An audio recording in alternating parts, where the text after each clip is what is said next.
Snow didn't fall softly that night. It came down in sheets, harsh and unkind, like a truth the world didn't want to speak aloud. The wind howled through the empty valley, scraping across the frozen earth as if searching for something or someone to carry away. And in the middle of that merciless winter storm stood Clara Hale, clutching a thin shawl around her shoulders, as though the fragile cloth could somehow shield her from the biting cold. The wagon that had carried her this far had rattled away hours earlier, its wheels leaving deep grooves in the snow before disappearing into the dark. The driver had insisted the next town was only a mile ahead, but a mile in a blizzard felt like 50, and Clara's legs trembled from exhaustion long before she saw any sign of shelter. Her breath escaped in sharp, white clouds. Her fingers were numb, her boots soaked through. Every step forward felt heavier than the one before, as if the snow itself wanted to pull her under and bury her story before it had even begun. She had left her home with nothing but a trunk of memories, a handful of coins, and a hope that the West might offer a gentler chapter than the ones she'd already lived. But hope is a fragile guide against winter winds. And tonight, Clara felt that hope dwindling to a thread. She paused on the side of the road, her body shaking violently. Somewhere behind her, a wolf cried long, low, and hungry. Even the animals, it seemed, sensed how alone she was. Her voice cracked as she whispered into the darkness, "Please, someone, anyone." But the night did not answer, not at first. A faint light flickered in the distance, not bright, not steady, but enough to make Clara lift her head. She blinked snowflakes from her lashes and peered through the storm. The light swayed once, then stayed still. A lantern held by a man. Her heart thudded painfully against her ribs. For a moment she feared it might be someone dangerous, someone who saw a lonely woman as easy prey. She curled her fingers tighter around her trunk's handle, ready to run, though she had no strength left to do it. The silhouette stepped closer, tall, broad-shouldered, moving with the quiet, deliberate steps of someone who knew how to navigate wilderness. His hat brim shielded most of his face, and snow clung to his coat like frost on bark. Clara took a step back, instinct flaring with fear. The man stopped, raising the lantern so its light fell over her. "What in God's name are you doing out here?" His voice was steady, deep, and roughened by cold. "You'll freeze before you reach the next ridge." Clara swallowed hard. Her lips were shaking too much to form words. My wagon left me behind. I was trying to find the town, but I think I may have lost the road." A long pause hung between them. The man studied her not with hunger, not with judgment, but with a slow, assessing concern, the kind a rancher gives a wounded animal he doesn't want to startle. "You're not lost," he said. "You're dying." He glanced at the storm tearing across the valley. "And this weather ain't letting up tonight." Clara's throat tightened. "I have nowhere to go." The man lowered his lantern slightly, his jaw clenching. She saw then, in the small sliver of light, the sharp honesty in his eyes, not soft, not warm. "But true, name S. Matthew Cole," he said. "My cabin's not far from here, fire's going, roof don't leak much, it ain't fancy, but it'll keep you alive." He tilted his head. "You coming or not?" Clara hesitated, trusting a stranger in the middle of winter could end worse than freezing on the roadside. Matthew seemed to sense her fear. "I'm not taking anything from you," he said bluntly. "Not coin, not favors, not trouble, but if you stay out here you won't see sunrise." Something in his tone, plain, unpolished, almost irritated at her suffering, broke through her doubt. Men who meant harm didn't usually offer choices. They didn't speak with impatience born of concern. Clara's voice trembled. "All right, I'll go." Without another word, Matthew took her trunk as if it weighed nothing and motioned for her to follow. His lantern carved a narrow path through the storm. Clara trudged behind him, each step a small victory against the cold. The cabin appeared suddenly from behind a cluster of fir trees, small, weather-beaten, glowing faintly from the fire within. Smoke drifted from the chimney, curling into the night like a promise of warmth. Matthew pushed the door open and let the heat spill out into the cold. "This way," he said, "before your legs give out." And for the first time in days, Clara stepped into warmth, into safety, into the beginning of a life she never saw coming. Warmth washed over Clara the moment she crossed the threshold. It wrapped around her like a blanket made of breath itself, so welcome, so overwhelming that her knees nearly buckled beneath her. The scent of pine sap, burning wood, and something faintly sweet filled the room. After hours in the freezing night, it felt like stepping into another world entirely. Matthew closed the door behind them, shutting out the roar of the storm. Snowflakes clung to his coat before melting and dripping silently onto the floorboards. He quietly hung his lantern on a hook and stepped past her to stoke the fire, his movements deliberate, efficient, practiced. Clara stood near the door for a moment, not knowing where to put her hands, her trunk, or even her eyes. The cabin was small, painfully small. One room, one bed, one table, one chair. A few shelves nailed unevenly into the wall. Tools hung near the door. Boots lay beside the stove. Everything looked used, repaired, and used again. Nothing wasted. It was a man's life laid bare, rugged, honest, unadorned. Matthew turned toward her. His face was half lit by the fire, carved in sharp lines that looked cut from the same mountain stone outside. "You're shaking," he said. "Sit down before you fall." "I'm fine," Clara whispered. "You're not." He crossed the space between them in 2 steps, pulled a wool blanket from the bed, and set it around her shoulders with a gentleness that surprised her. Clara's breath trembled as her body slowly thawed. "Thank you." Matthew nodded once, as if her gratitude made him uncomfortable. He took her trunk and set it near the wall, brushing snow from the lid. "You hungry?" he asked, already reaching for a pot. Clara hesitated. "I don't want to trouble you." "You're not trouble," he interrupted flatly. "Just cold." He poured water into a tin cup and set it on the stove. Clara sat at the edge of the bed, unsure if she was allowed to rest there, but too weak to protest. The blanket around her smelled faintly of cedar and smoke. It felt like safety, or the closest thing she'd known to it in a very long time. Matthew spooned warm stew into a bowl and handed it to her. Clara cupped it in her frozen hands, savoring the heat before taking a small bite. The taste was simple: potatoes, carrots, a touch of pepper. But at that moment it felt like a feast. "You live out here alone?" she asked quietly. "Yeah, for long enough." He didn't offer more and she didn't push. Silence settled between them, not awkward, simply natural, like 2 travelers resting at the same fire for a night. Matthew wiped melted snow from his hat and hung it over a beam. Then he pulled off his gloves, set them near the stove, and stood with his arms crossed, studying her with unreadable eyes. "You got anywhere to be tomorrow?" he asked. Clara swallowed. "No." "You running from something?" His tone wasn't accusing, just matter-of-fact. "Running from nothing," she said softly. "Just trying to run toward something better." Matthew nodded once, accepting the answer without asking more. The fire crackled, filling the room with a soft, rhythmic warmth. Clara felt the knots in her shoulders slowly loosen. "Get some sleep," he said. "Storm's not letting up. Roads won't be clear till morning." Clara looked at the bed, then at him. "Where will you sleep?" Matthew jerked his chin toward a wooden bench by the window. "Right there." "You'll freeze," he shrugged. "Been colder. You should at least take the blanket." "Got my coat." His tone left no room for negotiation. Clara watched him gather a folded jacket and lay it over the bench. The wooden slats looked unforgiving, but Matthew didn't seem the sort to complain. "You really don't have to do this," Clara murmured. "I do," he said, turning down the fire. "You wouldn't have lasted the night." "I'm not about to let someone die on my doorstep." The simplicity of his words struck deep. No pride, no heroism, just responsibility. Clara eased herself under the blanket on the bed. The mattress was thin but softer than she expected. Heat seeped into her bones. Her eyelids grew heavy. Matthew sat on the bench with his coat draped over him, arms crossed, eyes half closed but alert in a way that made her think he didn't sleep deeply, maybe hadn't in years. The wind howled outside, battering the cabin walls, but inside the fire glowed steady, warm, safe. Clara whispered into the quiet, "Thank you, Matthew." His eyes opened just slightly. "Sleep." And for the first time in days, maybe weeks, she did. Not out of exhaustion, not out of collapse, but because, for one night, a stranger's cabin felt like the only safe place left in the world. Morning came slow and thin, a pale promise through frosted window panes. Clara woke to the smell of coffee and the sound of Matthew moving about the cabin with the careful rhythm of a man who knew how to make a house run on little more than routine and stubbornness. He'd already stoked the stove, had bread warming and a pot bubbling on the iron.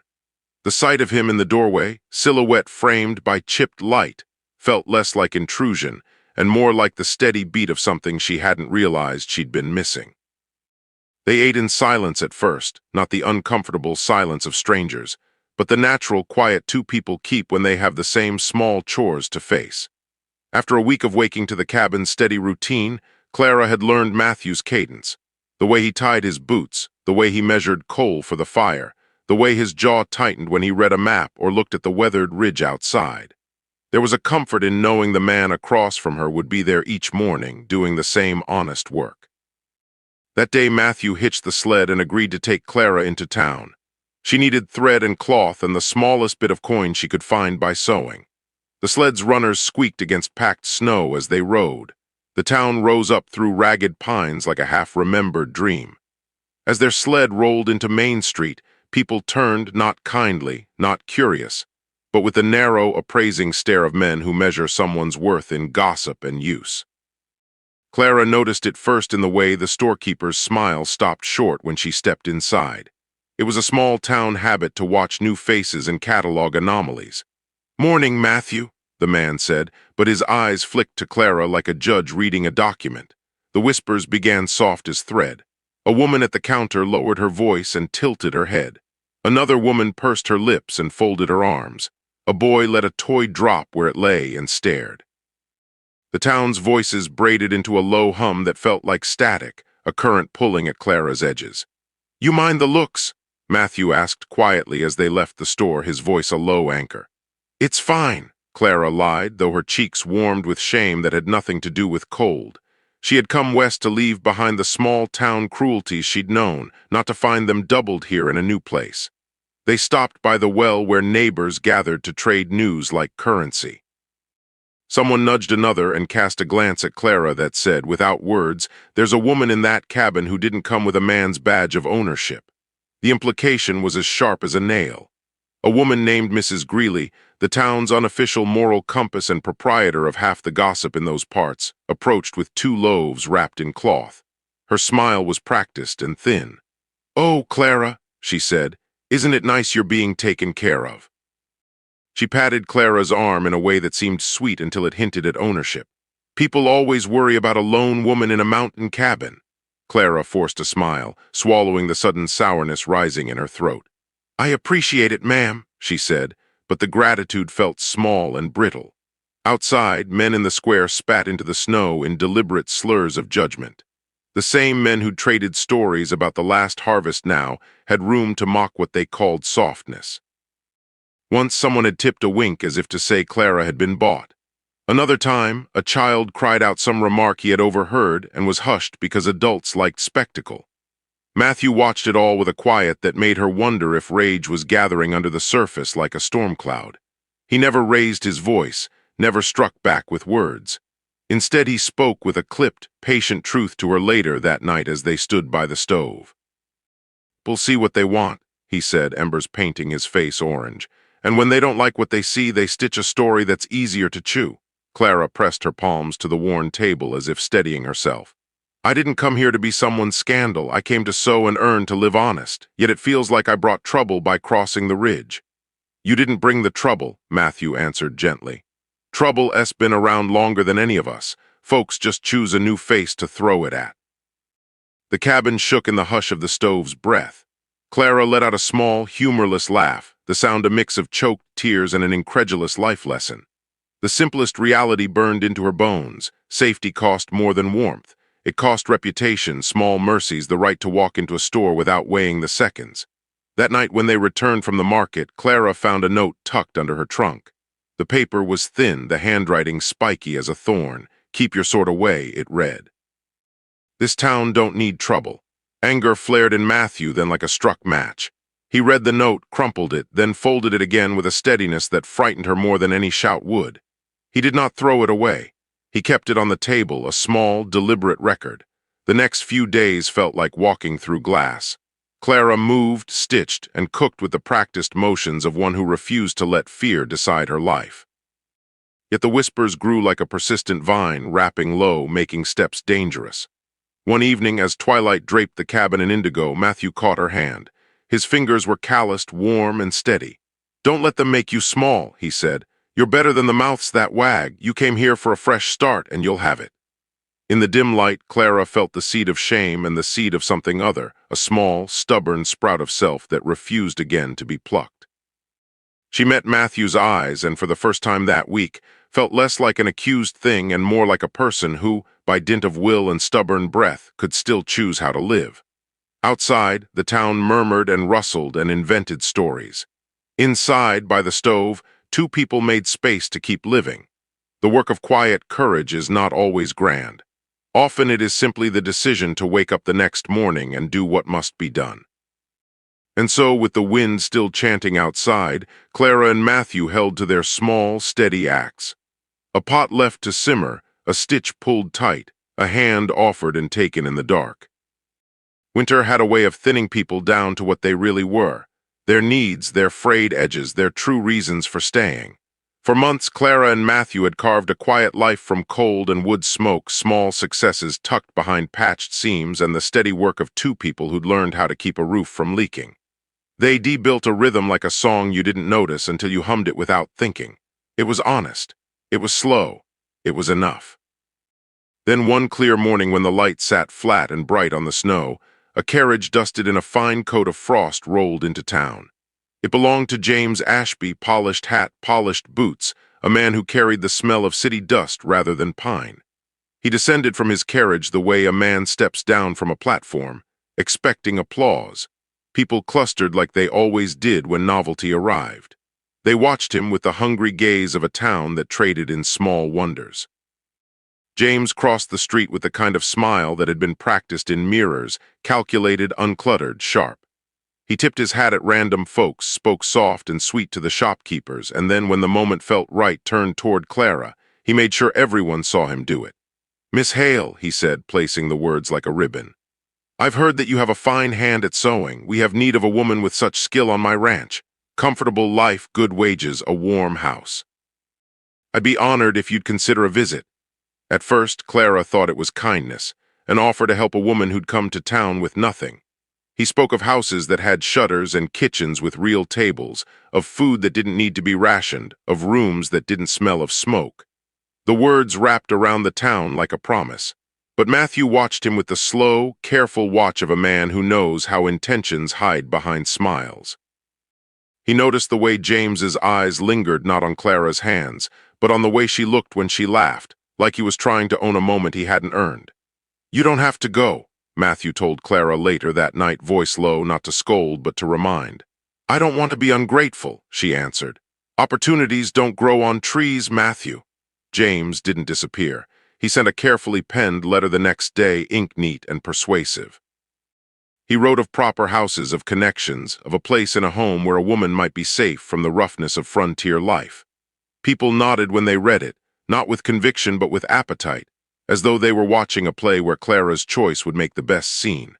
When James arrived in person to speak formally, ring in pocket, carriage doors glossed, the entire town found its way to the square. He disembarked with the manner of a man who expects life to fold to his design. He called Clara forward with a gentleman's courtesy, took her hand like a man offering an object, and declared his intentions plain. "Will you marry me, Miss Hale? Leave behind this hardship. Come with me and I'll give you comfort and status." There was applause from the crowd, desperate for sujet. James's offer sounded like a ladder thrown into a well, easy to climb and hard to refuse for someone dangling on the edge of struggle. It glittered. It promised stability. It offered a new name to sign and a future paid in coin. Clara felt something in her chest split. On one side sat the long-suffering pride that had powered her through colder nights. On the other sat the raw, honest hunger for security she'd felt since her brother's fever had left them with nothing. She pictured the trunk of memories, the photographs, the patchwork of a life that had been broken by loss. She pictured the debts that had followed like ghosts. She thought about Matthew's hands, the blunt honesty of him feeding the stove, the way he'd mended the battered trunk, the nights he'd kept the bench by the bed and never reached to touch her without consent. She thought of the way the town watched, like vultures circling something tender. When James knelt and offered the ring, the town held its breath. The decision would be more than a marriage. It would be the performance the town needed to validate itself. People wanted a story where Clara chose advantage and everyone could feel pity and gossip satisfied. Clara surprised them all. She met James's eyes and felt the practiced velvet in them. "I cannot marry you because you promise comfort," she said, voice steady though her hands trembled. "Kindness that comes with a price is not kindness at all. I will not be purchased." A hum of dismay shivered through the crowd. James's face went stone, then red, a slow bloom of affronted pride. He had offered, not asked. He had assumed her gratitude as due. "You refused?" he asked, as if the question itself were an insult. "I refused," she said. James's temper coiled. He laughed once, a brittle sound that didn't reach his eyes, and then tipped his hat with a thin bow. "Suit yourself," he said, "but don't expect me to forget who refused me." He turned toward the carriage, but not before casting a look that suggested this slight would not stand without consequence. The next morning the town woke with small, cruel acts already in motion. Someone slashed the leather straps on Clara's trunk. A neighbor's child snuck and broke the family photograph she kept of her brother. Notes appeared pinned to the door of her trunk, short, barbed messages that carried the weight of collective disdain. The same mouths that had cheered James now turned their appetite into punishment. Clara walked the streets feeling eyes that judged and found her wanting. Each whisper felt like a new cut. She could have taken James's offer for safety, bought herself a place where hands that had once known cold would no longer find it so bitter. But the trade-off, her dignity for comfort, felt like a debt she'd rather not pay.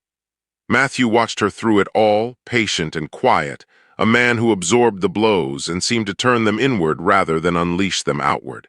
He didn't promise grand gestures. He promised in the small, human way he knew, steady work, honest hands, and a shelter he would share because he could not abide seeing someone suffer when he could do something about it. And in the town that day, full of shallow applause and deeper spite, two people stood at the edge of a life-defining choice. One offered glitter, the other offered grit. The kind that, in the slow hours that followed, would prove harder to relinquish than any ribboned carriage could ever buy. People remember the day someone refuses a gift more than the day they accept it. Maybe it's because refusal shows a spine, or maybe it's because it leaves a wound others can feast on. When Clara told James Ashby that she would not be bought, the sound that moved through the town felt less like surprise, and more like a small, hungry animal realizing its next meal had been snatched away. James left with his carriage doors thudding closed, and a face that had been taught how to wear entitlement like armor. He'd expected gratitude. He'd expected a story that people would tell and retell. A man with means rescues a poor woman, tears, a new life. But Clara had chosen otherwise, and townsfolk didn't like stories that ended without spectacle. That evening, as snow softened into slush and lamps blinked on behind curtained windows, the vindictiveness began in quiet ways. Someone cut the strap on her trunk so it could not be carried without spilling its contents. Someone smeared soot across the front of the only photograph she had left of her brother, the edges blackened like a small grave. A note, folded and tucked into the twine of her trunk, read simply, "You should have taken what you were offered. Now you'll learn your place." Clara found the damage at dawn. Her hands, still shaking from sleep, discovered shredded fabric and a portrait ruined by crude fingers. Her breath hitched, and for an idle second she thought of turning around, getting on the first coach and leaving the judgment behind. But mornings in the mountains are stubborn. They demand work, even if the heart has been bruised. She told Matthew, voice small, while he mended the strap with steady, careful stitches. He didn't explode with rage. He didn't pace the floor and shout. He simply worked, and in the way he stitched order back into a world that had chosen chaos. "They want a show," he said quietly, not looking up. "Let them have their talk. We keep doing what we do." But the town widened its attack. A boy who'd once smiled in the general store spat words that had been fed to him by adults too bored to mind their mouths. Neighbors who once nodded politely now averted their eyes when Clara passed, or offered a thin smile that tasted of blame. Rumors became wagers, gossip became a sport. In the square, men with roughened hands pretended to talk about weather while sneering in pointed, practiced ways. One night, someone threw rotten vegetables against the cabin wall. They hit with wet, humiliating thuds. Clara stood in the doorway, the smell of rot and shame rising like a second, fouler winter.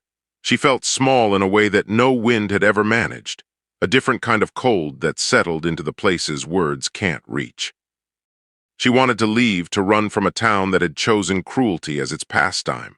She wanted to take the trunk, if any of it remained, and walk until the snow swallowed her footprints, until nothing in the world reminded her of their eyes. But every choice came tethered to consequence. If she ran, where would she go? What debts would remain unpaid? who would mourn what she left broken in a world that already took enough, so she stayed. Matthew patched the hole in the trunk's strap and scrubbed the soot from the portrait as best as he could. When he returned the photograph to her, it still bore the whispers of vandalism, edges smudged, corners nicked, but the face in it was recognizable. Her brother's eyes looked back at her with the same stubborn certainty that had once sent her west. "You could leave," Matthew said one dusk, his voice edged with something Clara had not heard before, not anger, but a softness that trembled with worry. "You don't have to endure their poison." "I can't," she replied, folding the photograph and tucking it safely away. "I owe him this, I owe him hope, and I can't be the kind of coward that runs the moment things get hard." Matthew's jaw worked, his hands were steady, but his breath hitched. "Then we keep going. We make a life where their words can't touch you." They built small defenses. Matthew nailed a scrap of wood over the worst splintered seam of the trunk. He fitted locks where none had been. He moved the trunk inside the bed's frame at night where it was safer. He did practical things because that was how he fought, by making the world less hostile piece by piece. But no one can mend reputation with nails and hammer alone. The wound left by gossip festered in the town in ways that made the days longer. When Clara walked into the store for thread, she could feel the air tilt away from her. Children, taught by inattentive parents, learned cruelty early and mimicked it with laughter. The bakery boy pretended bread was already sold when she offered coin. Invitations stopped coming, and the once occasional neighbors' visits dried into empty streets. At night, lying under the thin blanket, Clara felt the ache like a hollow stone. She asked herself if she'd been foolish to believe that courage could be enough to stand alone. She replayed James's polished eyes and the town's applause at the spectacle he intended to create. She imagined the comfort she had turned down and wondered if the refusal was noble or merely stubborn. Then she would remember Matthew's steady hands, the way he'd cradled the repaired trunk as if it were fragile beyond reason, the way he'd washed soot from the photograph with careful fingers. He never proclaimed his affection with grand gestures. His devotion arrived in quiet ways, a stitched seam mended without comment, a stew passed across the table with no fanfare, a shield raised without speech when insults were thrown like stones. One afternoon, when the snow had softened into early mud, Matthew took Clara by the hand and guided her to the county clerk. There were no flowers, no music, only the dull scrape of pen on paper and the clerk's bored official voice. The idea formed like frost on a window. Not love, not romance, a shield. A legal bond that would force the town to put away their knives of gossip because law had weight they dared not ignore. Clara felt a complicated ache that morning. Pride warred with the knowledge that the marriage would buy her safety in a ledger book sort of way. But Matthew's eyes held no guile, only a plain kind of determination. "If it'll keep their mouths closed and you safe," he said, "then that's what we do." So they signed. 2 names, 2 signatures that felt like both an end and a beginning. The town watched, said little, and when the papers were filed, the sharpest jabs faded into dull murmurs. Reputation can be deflected by law if not erased. The social weather changed like that, not with mercy but with obligation.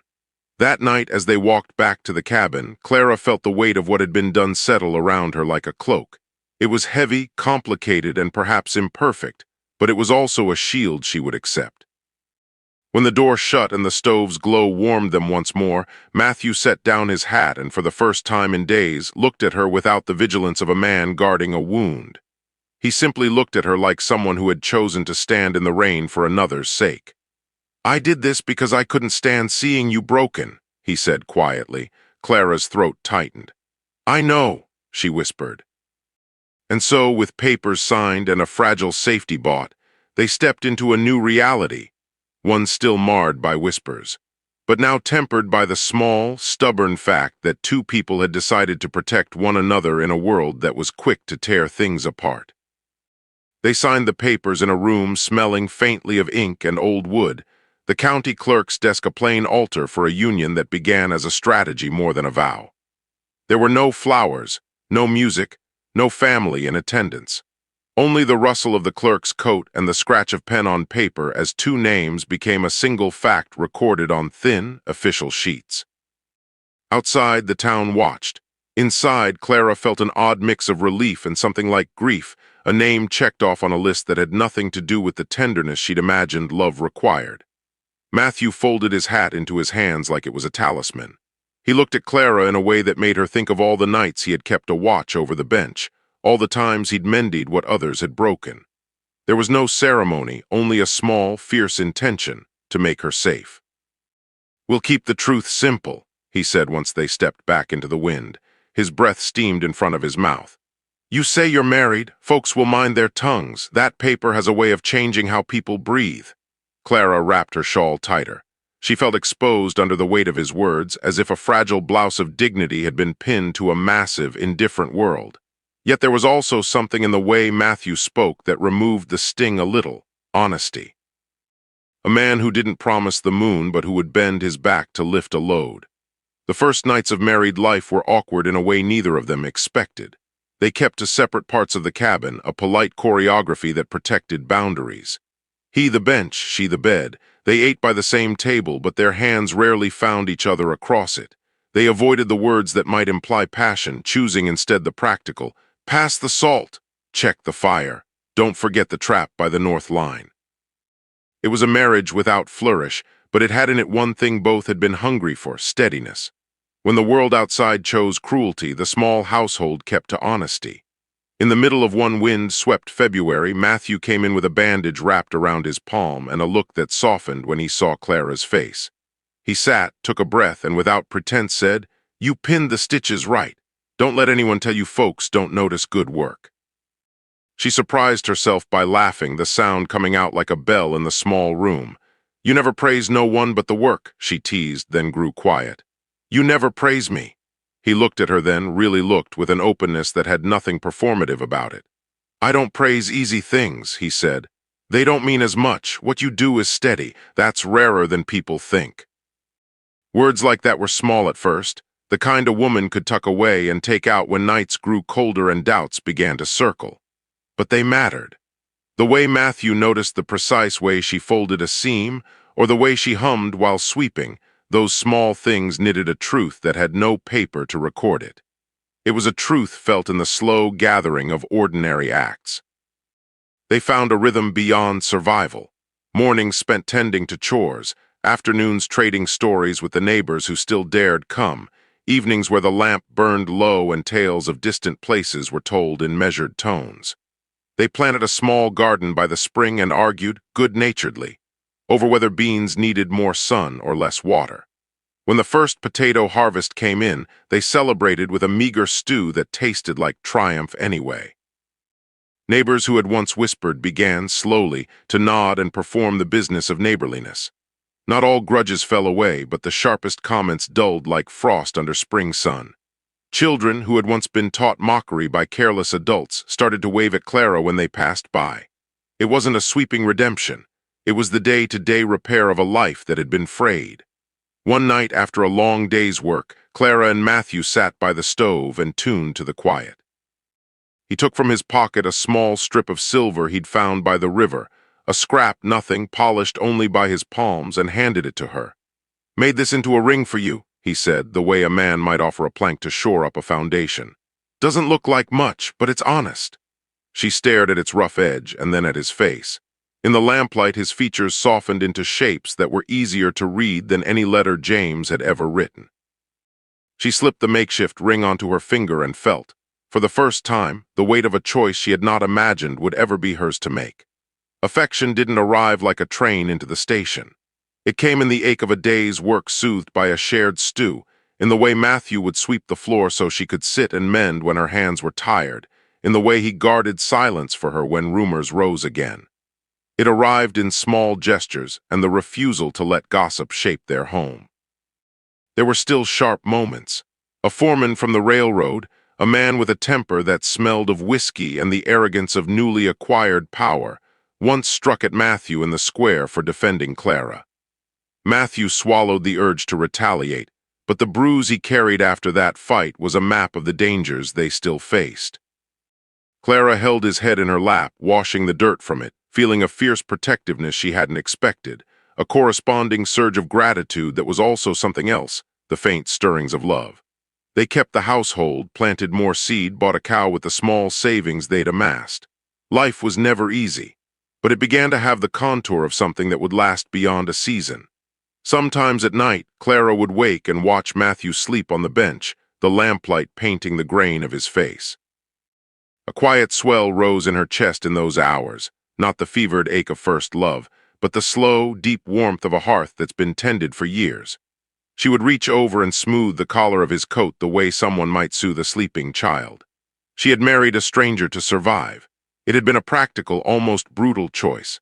But as the months rounded and the seasons turned, the house filled with small, steady acts of care that did what a single signature on paper never could. They built trust.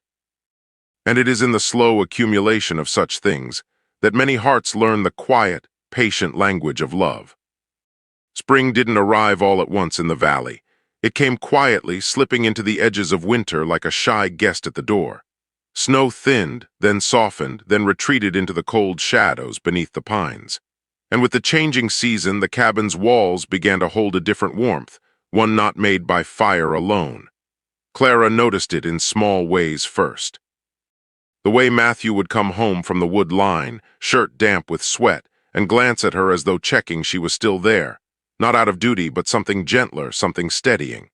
The way he'd leave an extra portion of food for her when he thought she wasn't looking. The way he repaired the fence, humming under his breath, a tune so simple and repetitive she realized he did it only when he felt at peace. And she found herself humming back. They had created a rhythm that no paper, no clerk, no forced marriage could explain. Theirs was a partnership built out of necessity, yes, but shaped daily by acts that held something deeper. Something that felt like choosing over and over again, even when they didn't speak it. One afternoon in early summer, Matthew returned from the lumber yard with sawdust clinging to his hair. Clara stood on the porch, apron tied around her waist, sunlight brushing her face. For a moment he simply stared at her, an expression flickering across his eyes that vanished before she could name it. "You're early today," she said. He shrugged. "Weather's warm, tools got slick, didn't want to cut my hand again," she smiled. "You'd lose a finger before admitting you need help." He didn't deny it. "I didn't say I didn't need help, I just said the tools got slick." For the first time, she laughed so freely the sound startled a bird from the fence post. Inside the cabin, they settled into habits that felt almost like old marriage. Clara swept while Matthew fixed a shelf. He sharpened knives while she stitched a new curtain. They argued playfully about whether the cow needed a thicker tether. They teased each other about chores done poorly, then secretly corrected them for the other. One evening, Matthew found a wounded hawk outside near the pasture. Its wing hung at the wrong angle, crooked and trembling. In silence, he picked it up, carried it into the cabin, and placed it gently on a folded cloth. Clara watched as he cleaned the wound with water, his rough hands turning careful and precise, as if the bird were a fragile truth entrusted only to him. "I didn't know you cared for animals," she whispered. Matthew kept his eyes down. "I don't," he said, but she could see he did. "What made you pick it up then?" "It needed help." There was nothing romantic in his answer, no poetry. But Clara felt something warm coil inside her chest. That same gentleness, quiet, unannounced, steady, had healed more than the hawk in the past months. Late that summer, the peace cracked. A foreman from the railroad, a big man with a belly full of whiskey and a mouth full of insults, cornered Clara outside the store. He sneered at her, making crude comments about her mountain marriage and whether Matthew had bought her outright. Clara tried to leave, but he blocked her path, his breath hot and sour with drink. Matthew appeared before she could call his name. He stepped between them, jaw tight, shoulders squared like iron forged in fire. "Move," he said. The foreman spat at the ground. "You think you own her?" "No," Matthew answered. "But I won't let you talk to her like that." The foreman swung first. The punch caught Matthew across the cheek, snapping his head sideways. Clara screamed his name. Matthew steadied himself and didn't swing back. Instead, he pushed the man aside, voice low but trembling with fury. "You want to fight? Then say it plain, but don't use her to start it." The foreman lunged again, but the sheriff pulled them apart. Warnings were given, threats muttered. Eyes watched with hungry attention as Matthew wiped the blood from his lip and walked Clara home. Inside the cabin, she cleaned the cut with trembling hands. His jaw twitched each time the cloth brushed the bruise, but he didn't complain. "He could have hurt you," Matthew whispered. "You could have been hurt worse," she replied. "It don't matter," he said, gaze locked on hers. "I'll stand between you and anything like that." She paused because something in his voice broke open a door in her heart she hadn't realized was locked. "You don't have to protect me, Matthew," she whispered. He shook his head. "I don't do it because I have to." Silence fell deep, charged, trembling. She finished tending the cut, then rested her hand against his cheek, her thumb brushing his jawline. He closed his eyes at the touch, breath shuddering. That night, for the first time, Matthew didn't sleep on the bench. He didn't ask. She didn't invite. He simply set his coat aside, hesitated, and sat beside her on the edge of the bed. The lantern glowed softly between them, filling the cabin with golden warmth. Clara's hand found his, not out of fear, not out of obligation, but because she wanted to. And he held her hand like a man who'd been waiting his whole life for something he never believed he'd deserve. Love didn't come crashing like thunder. It bloomed quietly, like a seed planted in winter, now finally finding sun. Spring returned to the valley like a small miracle, slow at first, then undeniable. Buds pushed through tired earth, streams unmuted into clear laughter. The long white of winter gave way to a patchwork of green, and with the thaw came a feeling in the cabin that was different from survival. It had the shape of something hopeful. Clara discovered she was with child in the hush of early morning, when sunlight came thin through the shutters and warmed the table where she had been mending a shirt. The news arrived like a breath she didn't know she'd been holding. For a second the world stopped, threads suspended in the light. She thought of the little things she had once given up, soft chairs, the chance to grieve in private, the simple steadiness of a home she could unmake and remake. Then her heart swelled with a fierce, tender thing that was equal parts fear and fierce joy. When she told Matthew, he laughed first, low, bewildered, incredulous. Then he cried without shame, big, raw sobs that shook his shoulders. He clapped his hands over his mouth as if to quiet the noise, as if such astonished gratitude needed containment. "We'll feed it," he said between breaths. "We'll teach it. We'll keep it safe." The promise came like the steady rhythm of someone who had finally worked up to protecting not only a person but a whole life. Pregnancy changed the rhythm of the house in ways both small and grand. Clara walked more slowly beneath the sun. She nested in corners, smoothing the blankets and making sure everything was placed exactly where little fingers might need it. Matthew built a cradle out of riverwood with hands that trembled from unfamiliar tenderness. He carved the name he hoped she might have into a small board, each stroke deliberate, like prayers into wood. Neighbors who had once whispered now brought warm pies and extra yarn. The same mouths that had spat gossip softened, gifting seedlings and laughter that sounded almost apologetic. The valley had a way of forgiving itself when a new life asked only for care. Labor came on a morning painted thin with rain. The midwife, an older woman who had raised more babies than she had fingers to count, arrived with oil and towels and that steady look of someone who has stared long at life's entrances and exits. The labor was long, hours threaded like beads of sweat and breath. Matthew sat at Clara's shoulder, his rough palms cool and steady on her forehead. He never left. He spoke soft nonsense about the weather, about the first potato they would roast together, about nothing and everything, until a cry split the room and the cabin seemed to breathe for the first time around something small and new. They named her Alina, after Clara's mother, because names are bridges, and because Clara wanted the thread of her family to continue, not be severed. Matthew wrapped the babe in a blanket he'd sewn himself, knotting the thread with clumsy fingers that only made Clara laugh through tears. He held her like someone who had been taught how to hold water and treasure it for future thirsts. The first nights with a newborn are honest, sleepless, and soft. They discovered each other in new ways, how Matthew could lull a child with a crooked hum, how Clara's touch was the exact pressure to quiet a stir. Love matured into a steady presence that showed up in the small, persistent acts, waking to feed, carrying wood at dawn, mending diapers by lamplight, telling the baby stories of travel and work and the stubborn sweetness of ordinary life. Years folded over them gently. Alina learned to walk in worn boots and to climb the low fence. She tied string to a stick and called it a horse. She ran toward the creek with a laugh that matched Matthew's, and Clara would watch them both as if seeing the future unwind in a slow, compassionate way. Where once there had been gossip and sharp words, a lawn of neighbors now shelled peas and offered toys. The town's hunger for scandal softened into a communal pride. Look what the valley made. Time does strange things to pain.